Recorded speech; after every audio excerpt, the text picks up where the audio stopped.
Hey guys, and welcome back to this channel. In this video, I'll be showing you guys the day one location of the, oh, we're matching. I'm sorry, little whale in Heartopia for the Call of Whales Fashionwave event. So first, talk to Naughty and select the big whales and little whales.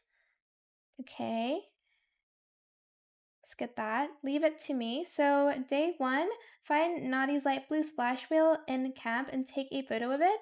You'll find it here. Is it this one? Yeah, it's this one, like right in front.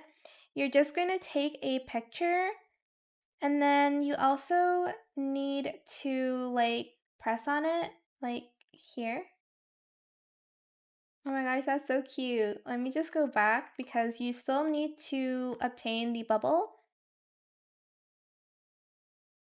Okay, so we need to find, whoops. We need to find the bubble, and it's like on this coral right here. And I'm just going to press on it and I'll get the light blue splash whale, and it's going to be in my inventory.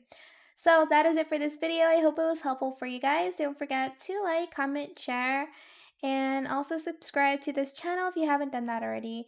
If you have any more questions about this video, just leave it in the comment section down below. I will try my best to answer them all for you guys. And if you found this video helpful, please click the thanks button as well. That is it. Thank you so much for watching. Bye.